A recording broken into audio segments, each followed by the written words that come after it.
It's weighing in, NJ.com's high school wrestling podcast. Welcome back to the Weighing In podcast, NJ.com's high school wrestling podcast. We go up and down New Jersey talking high school wrestling and plenty of things adjacent to one of the best sports in all of New Jersey. Special episode today. We're proud to welcome in the great Frankie Edgar. If you don't know who Frankie Edgar is and you're listening to this podcast, I have some questions for you. But if you do not, we're talking UFC Hall of Famer and legend, former Toms River East standout, as well as at Clarion University. So Frankie's going to take some time to talk today. He's got a couple of his own kids wrestling in high school. So we'll touch on a bunch of stuff in our time here. So Frankie, first of all, thanks for taking the time to join us today. Just what's it like, man? Now you're the parent of a couple high school athletes. As a former great wrestler yourself, you're in it now. You know, I see you at the matches. What's that like now? I feel like the time probably went pretty quick from, you know, you're in your own career and fighting, and now you're out there watching your own children compete. Yeah. It's I feel like things switched up on me very quickly. Now I'm the guy screaming at the in the stands instead of getting screamed at. So, but it's fun, you know. I mean, I've been, you know, with my boys wrestling since they were, you know, super young. So it's really cool to kind of, you know, as we're coming up, we're always like, you know, high school matters. Nothing matters in high school. Well, now we're in high school. So now it's starting to matter a little bit. So tensions are a little high sometimes. Did you, just to follow up on that, was getting them involved in wrestling always a plan for you? Like, I imagine if you know, you're a parent, you play a sport, you're going to introduce your children to that. What was the approach for you with getting, you know, Francesco Santino and your daughter Valentina into wrestling? You know, I definitely led them that way. We actually, be honest with you, they did jiu-jitsu first. They did that probably like 3 years old. Got them on the mats doing that stuff. But, you know, I was involved with, you know, elite wrestling, Steve Rivera. So I was on the mats anyway. I would just bring them around, and, you know, one thing led to another, and kind of just, you know, kids at a super young age, like, you can't force a kid to do something they don't want to do, without a doubt. But at a young age, kids don't know what they want to do. So you kind of lead them in the right direction. You know, once they get older, yeah, they gotta decide. But at a young age, you kind of, you know, push them where you want to push them. How much fun has it been watching them compete and kind of grow into their own now that, you know, your two boys are in high school? Yeah, no, it's cool. It's cool to see, you know, kind of different paths too between my two boys. And you know, you get to see the goods and the highs and the lows of it, and you know, sometimes in the same day, and it's fun. Frankie, how'd they end up in different places? Santino at Christian Brothers with a huge match coming up on Thursday night up at St. Peter's, and your other son down at Toms River East. You know, how did they end up where they are now, and why are they in different places? You know, my older son, Francesco, he kind of took to wrestling a little late. So, you know, wrestling wasn't his number one thing. He kind of did it just because we all did it. But as he got later on, he kind of took a little more interest to it. So he just wanted to stay at East because, you know, that's where we live. That's where I went to school. My wife went to school. It's literally a mile down from where we live. And it just made sense. All his buddies are there. But Santino, he really took to wrestling at an earlier age. And Vinny Delafave. That's kind of how we ended up at CBA, to be honest with you. You know, Vinny's a good friend of mine. I coached Vinny in high school, and he's been, you know, a coach of Santino and Francesco pretty much their whole lives. And, you know, when Tino wanted to continue on, he definitely wanted to wrestle under Vinny Delafave. You know, well, sorry, go ahead, Joe. You don't mind, Bob, sorry. Are you a different kind of wrestling dad with your boys as opposed to your daughter, who you told us who has already qualified for states? Yeah, yes and no. You know, with the boy, you definitely parent your kids differently. You know, with the boys, I could kind of rule with an iron fist a little bit more than my daughter. Not that I ever beat on my kids. I threaten them. I could threaten the boys a lot more than I could threaten my daughter, I guess.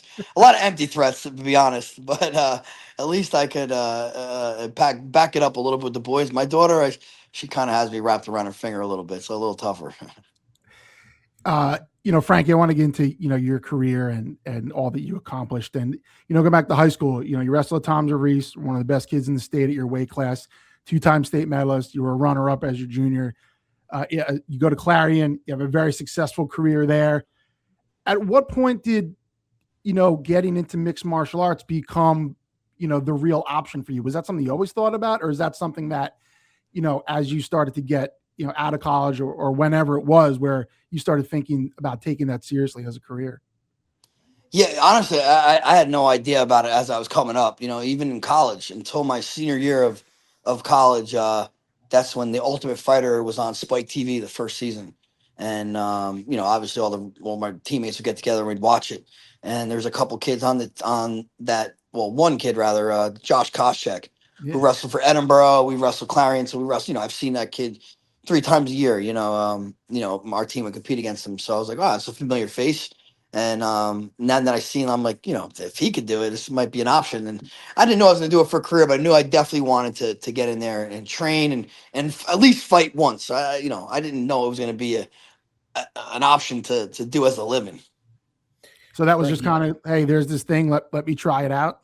Yeah, absolutely. I was never too scared of throwing hands and getting scuffles, so I felt like it was kind of a good fit for me.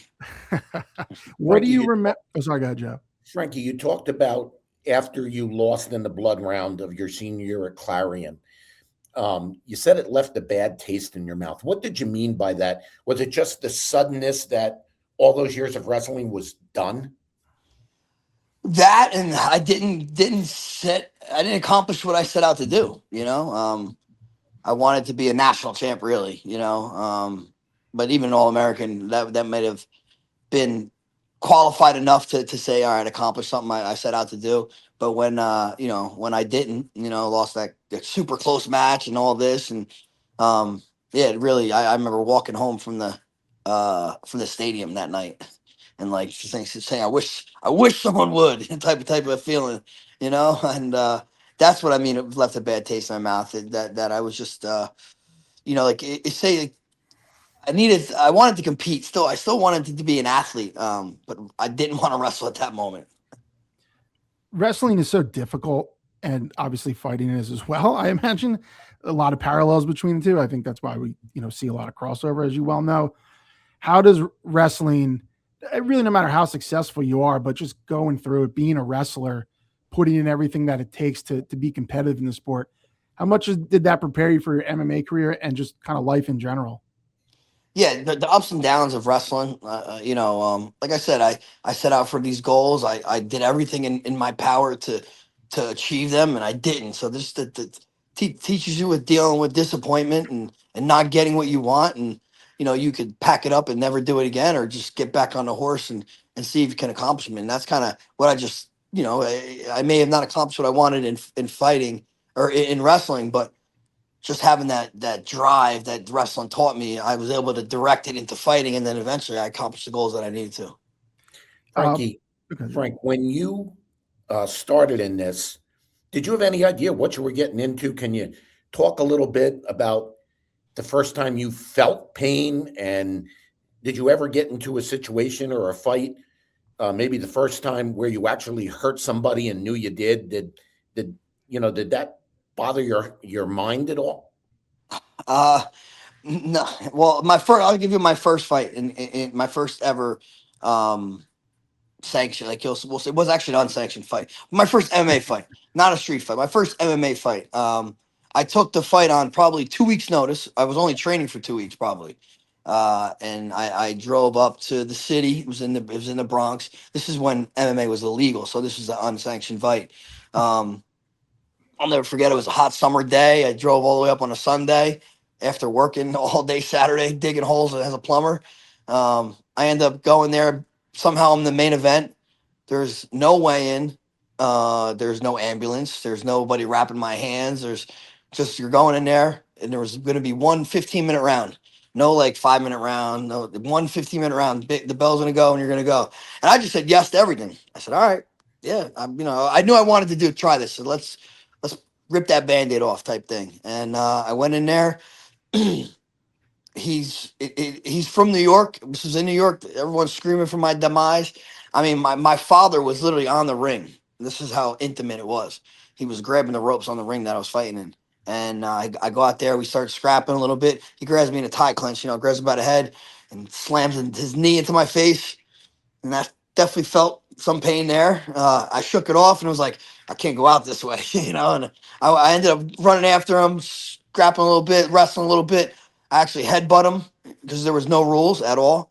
So I headbutt him in that fight, and and I end up TKOing him in about 2 minutes and 30 seconds. And I looked, a bunch of screaming, talking junk to the crowd that was talking junk to me. I remember leaving. We stopped at Newark. This was in the Bronx. So we stopped at Newark to go get something to eat with family and friends. And I looked like this. I looked like I really didn't get into a fight, but my nose was a little bloody. So I went to go blow my nose, and apparently I broke my orbital bone, which opens up a sinus passage. And then my whole eye just blew up with air, and had air in between my skin and my scalp. And that was in the bathroom. I'm with Steve Herrera at the time. He's like, "Holy shit, dude, my God." We're trying to push the air out of my eyeball. And then I walk out to the table. I see my wife, my mother. They're like, "What happened to you?" So I end up going to the hospital to find that I broke my orbital bone. That was my first experience at fighting. And I knew I wanted to show up and do it again. So I felt it was definitely for me.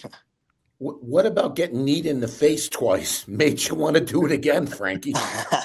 Well, the fact that I got my hand raised, I mean, that's kind of what you do it for. You had a long and storied career in the UFC, and I was fortunate enough to cover some of your fights and certainly, follow your career. Your career almost mirrored the UFC, and where the UFC was starting to really rise and hit a popularity level that it hadn't before was when you started to come into your prime. Obviously, you had the title win over BJ Penn to become the lightweight champion, and then your career took off from there. I mean, do you think about that all? Like kind of the synergy of as you were becoming more popular and winning fights and putting yourself in that position to be a championship contender, the UFC was kind of taking off as well, and you became one of the faces of the organization. Yeah, no, I definitely felt like I grew with the UFC. Starting in 93, it was kind of underground until the Spike Show is when it kind of became more mainstream. So from 2005 to pretty much the end of my career in 2022, I kind of just took that ride with the UFC to mainstream. That fight would be against BJ Penn, the first one. You were such a huge underdog. BJ Penn is this established star. Was that fight in Abu Dhabi? Yes. Is that correct? So you go out there, you beat him by decision. And I remember a lot of people, controversy, whatnot. Then you go back again, however many months later, and you beat him again more convincingly. Do you remember what that did for your career there? Just that confidence of going out and beating someone of his caliber and then backing it up and doing it again. I think that was when everyone was like, all right, man, this Frankie Edgar guy is for real. Yeah, no, I remember very, very clearly, going out to Abu Dhabi and nobody thinking I'm going to even come close to beating BJ Penn. I mean, I had some teammates that were a little skeptical of it, and going out there and able to, it was a close fight. I felt I won. The judges felt I won. And I remember winning that fight. And literally when I got back from Abu Dhabi I think even before I got home, I got a call from Dana like, "Hey, we're going to run this back." I'm like, "Bro, can I enjoy this win a little bit?" So then we fought back in the Abu Dhabi was in April, and then I fought him in August in Boston. And to go in there and in Abu Dhabi, I knew, I believed I could beat him, but after Abu Dhabi, I knew I could beat him. And that's kind of when I was able to just kind of steamroll him for those 5 rounds out in Boston.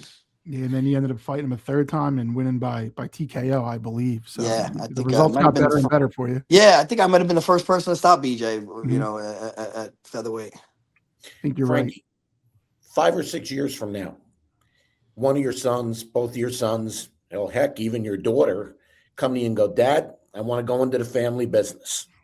What are you going to say? I'm probably going to try to talk him out of it, honestly, just because that's the father thing to do. But I do know that nobody could have talked me out of it.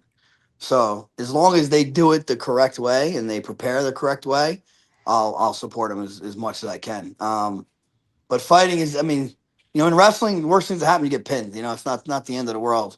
Fighting's a little different. Worst thing that happen is, you get some good brain damage or some, bad injuries. So you can't take it so lightly. You got to be super serious about this. And, you're playing with your health. And if they're willing to take it to that level, then I'll support them. Talk about some of the injuries you've gotten. You talked about breaking the orbital bone, but talk about some of the other injuries you had. Just tell folks how violent and the sport can actually be, Frankie.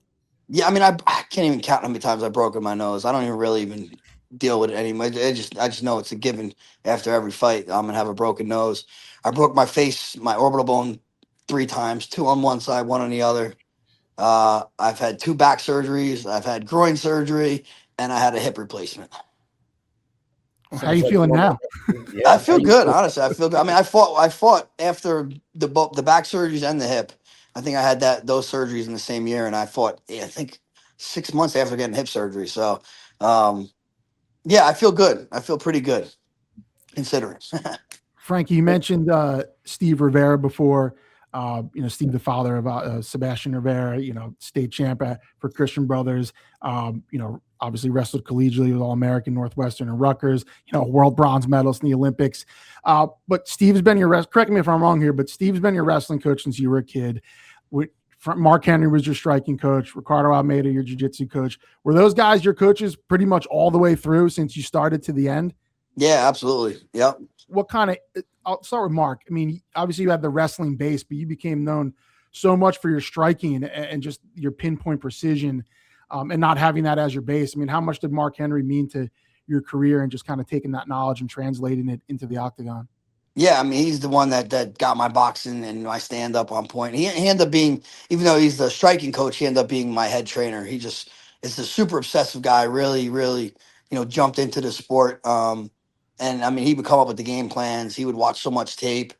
Yeah, I owe a lot to him. He really turned my stand up game around, and really just he was the glue to the whole team. Kind of kept everybody together.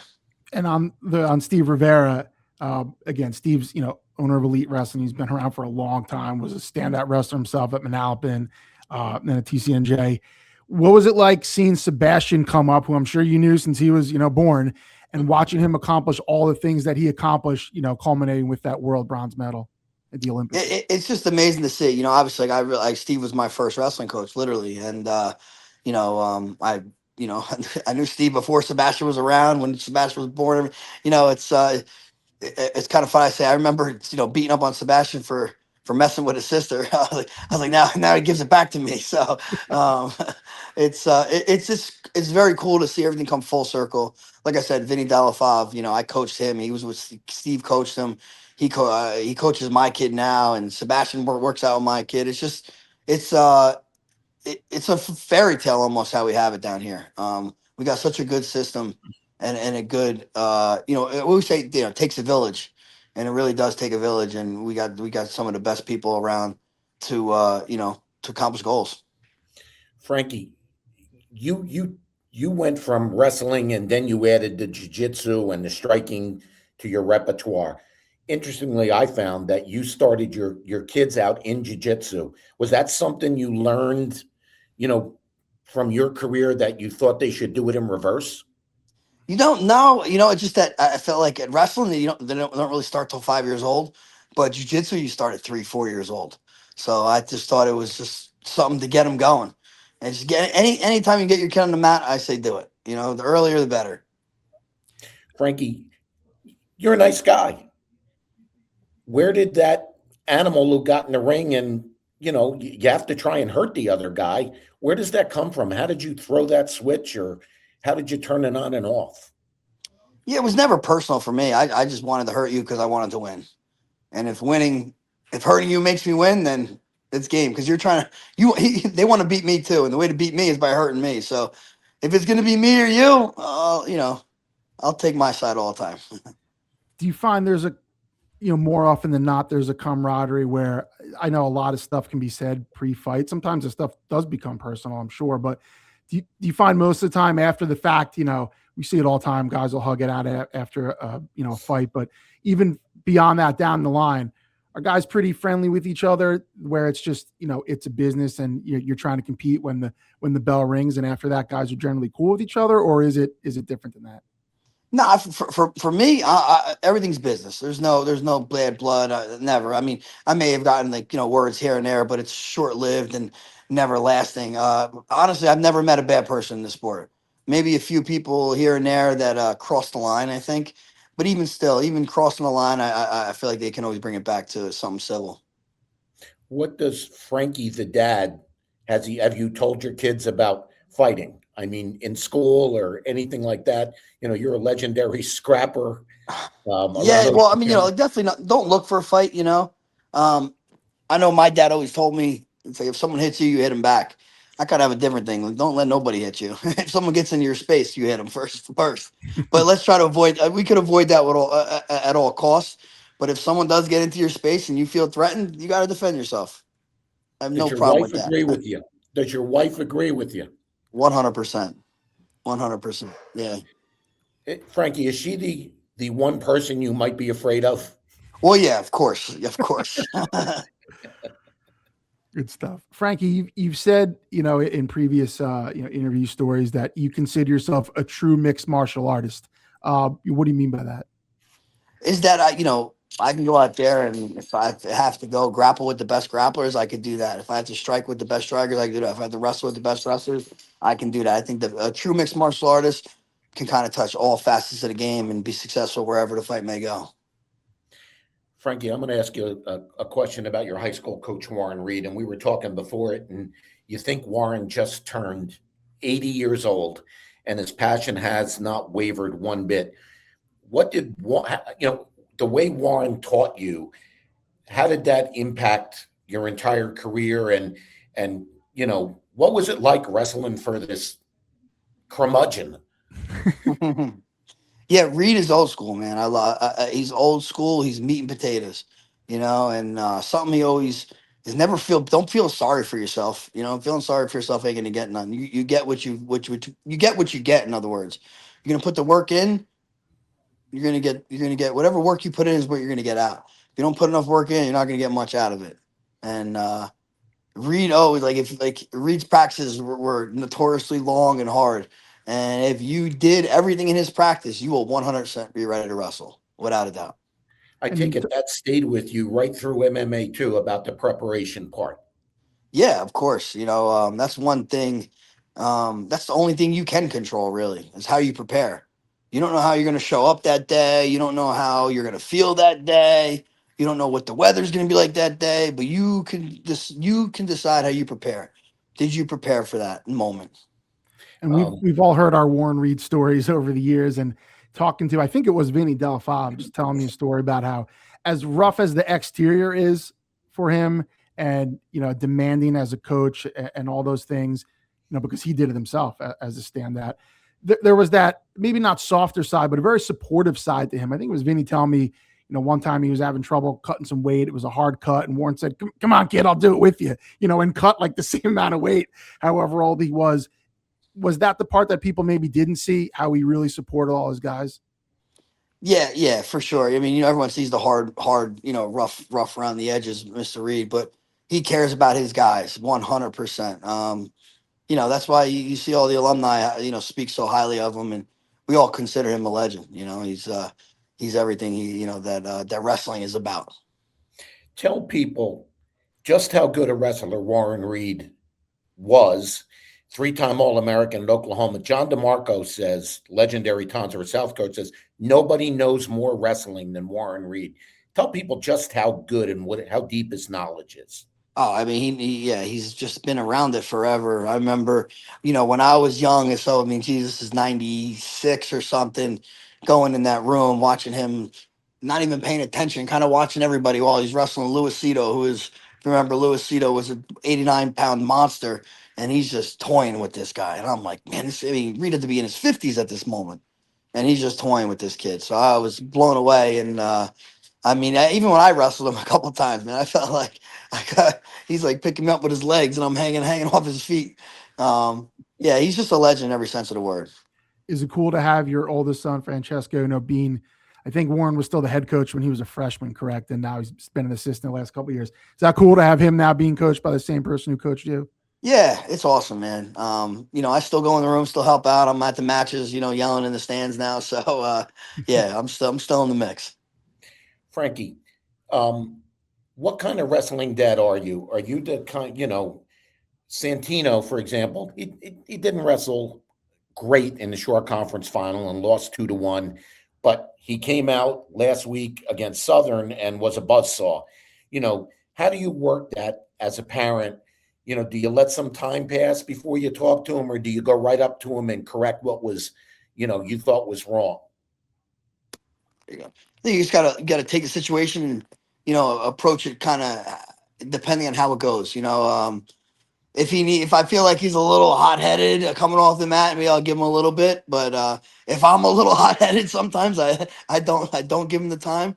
But he's gotten much better throughout the years of taking constructive criticism. Because that's part of it. A lot of kids, fighters, wrestlers, they don't like to admit when they made a mistake, or they want to make excuses for why they lose instead of facing the reality that it's something they did wrong. And if you could get over that quicker, you could address the issues instead of leaning on the excuses.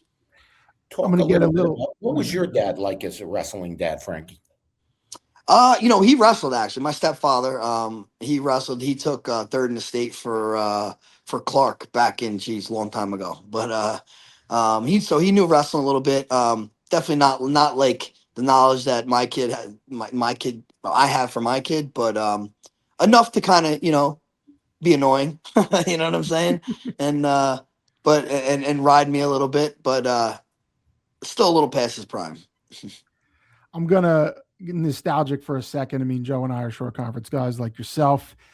You were a 2-time region champ, Region 6, when it was, I'll put the old Region 6 up against any in the state.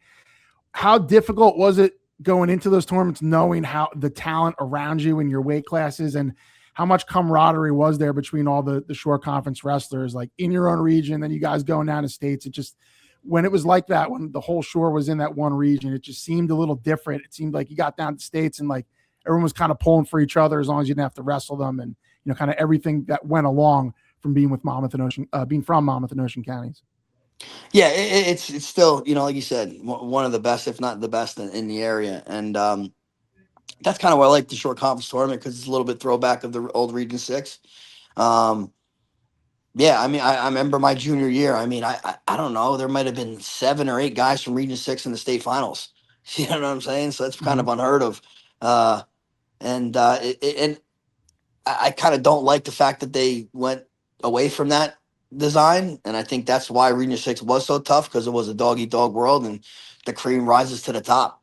And you start, putting up these safety bumpers for other guys to get in. I get it, kind of work. It makes more opportunity for our guys, but I like the depth of it. I like the fact that it was so hard. Frankie, what do you remember about the bout where you finished second? Who did you wrestle? How many times have you replayed it in your head? And if you could do it again, would you use a different move, or what's one thing you would change? Yeah. Oh, yeah. Well, I remember very well Dave Cordoba. We actually were roommates for 6 months at Clarion University. So I tortured him plenty those 6 months to get him back. But yeah, no, I mean, yeah, you can always go back on a million wrestling matches, fights, and say stuff I wish I would have done. But you know what? All the wins and losses, the way they happened for a reason and made me the person I am. And you know what? You kind of can't go back and change those things. I'm just glad they happened. That's all. Frankie, how has high school wrestling changed from when you wrestled and to now where your sons are wrestling? And what are there some things that stand out just about the difference in it, whether that's from a technique standpoint or just anything else you've noticed? Yeah, I just think the kids are they're just better. I mean, wrestling's gotten better. The attacks are so much more vast. The mat wrestling is better. Um, Even you see there's super teams now left and right. That really didn't exist when I was in school. So when you get so many good kids on one team, the kids are just bound to get better. Feeding off each other, and you're seeing it. The top 5, top 10 teams in the state are such stacked teams. Um, you get to see that. I mean, are you impressed by Del Barton and Bergen and Joe's, and how much are you looking forward to Thursday night up in Jersey City?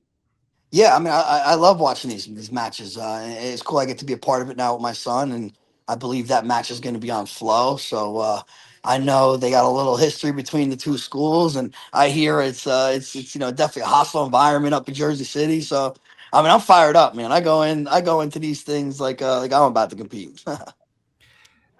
When you were in the middle of your MMA career, when did you start to think about what you were going to do afterwards? I know you're, pretty much retired now. You have your, you have your gym in Tom's River, correct? Iron Yep. Academy. So at what point did you start thinking about that? Like, all right, I'm not going to be doing this forever. What am I going to do afterwards? Yeah, I knew towards the end of my career, I guess 3-4 years left, I would pivot to something different. I always felt like opening my own, academy and gym was a good option. Or even before I was fighting, I thought I wanted, I was a big Steve Rivera guy, so I thought I wanted to open up a wrestling club myself, kind of following his footsteps. And then obviously, my career in MMA, I thought I might as well open up a jiu-jitsu school, and I do Muay Thai and MMA, and a little bit of wrestling there too. And yeah, I knew, you got to kind of plan for the future. Fighting only lasts so long. Frankie, You what go do you way back. tell? Sorry, Joe. Hold on. You go way back 2005, that first fight, underground combat league. Like you said, not even sanctioned. Could you have imagined, and you just did it because you wanted to compete, you like getting your hand raised. Could you have ever imagined it would have changed your life in the way it did now, almost 25 years later? Yeah, no, not at all. When I first started fighting, the UFC didn't have a 155-pound division at all. 170 was the lightest division. They had it, they took it away. So I thought literally if I was going to continue fighting, I was going to fight in Japan and stuff like that. So then when they added the 55, I'm like, oh, okay, we're getting close, and tried out for Ultimate Fighter, and then it happened. Yeah, I definitely didn't know. If someone told me this when I was a kid, I wouldn't have believed it. You got the scars to prove that you earned it, but how satisfying is it to look and see, what you'd be able to build for your family just by going and doing something that you like to do, competing and, MMA. And again, like I said, like where you are now and in your life, it's got to be a little surreal sometimes. It is. I feel like I lived a movie. I was like, I always say, Rocky is the Rocky movies are probably a big part of the reason why I fight. And I figure I live my own Rocky movie. Frankie, last question from me. What ages do you have at your academy? I mean, what age do they start at? And is there like a little speech or something you give people before they start of your academy, or ask them, why they want to be there, or anything along those lines? For the kids, we just throw them in, and we start at 4 years old. We have a little champs class, 4 to 6, which is 4 days a week for our guys. They get to do jiu-jitsu and Muay Thai. And then we have our champs class, which is 7 to about 13, 14-year-old. And that's probably, we have quite a big set there. And then our adults are, 14 and up. And usually adults are the ones that need the talking. And I just tell them, remember, everybody was a white belt at one time. So don't feel the pressure of winning and losing. You know what I mean? It's so much easier. Kids. That's why kids. That's why we do sports as kids, because it's so much easier to teach these kids. As an adult, it's a little nerve-wracking going in there. You've never really done anything, and you see these other adults that maybe were there for a little bit longer, know a little bit more than you. And it could be a little daunting. But just keep coming in. Put one foot in front. The hardest part is showing up. Show up. Usually good people on the mats, and we'll take care of you. Frankie, just a couple more for me. I mean, New Jersey has produced so many great athletes across all sports, and mixed martial arts became, just the latest with your success. Obviously, you can go down the list. I mean, the Miller brothers, Dan and Jim, I know you know well, who were wrestlers as well at Sparta, I believe. Even within the short conference, Kurt Pellegrino, Nick Catone, who's a good friend of mine. I know you know Nick well. And there's a bunch more. What is it about New Jersey where, it just breeds some tough people? Yeah, I think it's just because for blue collar people, you know what I mean? I mean, you drive down the parkway, you're guaranteed to get into something with somebody, and the fact that we are such a strong wrestling state. And also because Ricardo Almeida and Henzo Gracie decided to set up camp here in New York, New Jersey. I think that's a big influence on us. And we're just Jersey, tough guys. Last one, you're known for being, Frankie the Answer Edgar, and MMA fighter, and people who know you a little more, your wrestling career and all that. If that fight never took place in the Bronx that one day, and you never got into MMA, what would you have done? What would your career have been? I was a plumber. I was a plumber until my third fight in the UFC. So I'd probably be out digging holes and, throwing pipe in the ground. Well, it certainly went in a different direction for you, and I know you're thankful of that, and your fans are as well. So, Frankie, again, awesome stuff, man. We really appreciate you taking time out of your day to join us and talk wrestling, MMA, and all the stuff we were able to to chat about for these last 35 minutes. So, again, thank you very much, man. We really appreciate it. Bob, Joe, thank you guys. Pleasure talking to you guys. All the best. See you out and about. Yes, That's sir. the great See you Frankie guys. Edgar on the Weighing In podcast. So thanks everyone for tuning in, and we'll see you next time on NJ.com.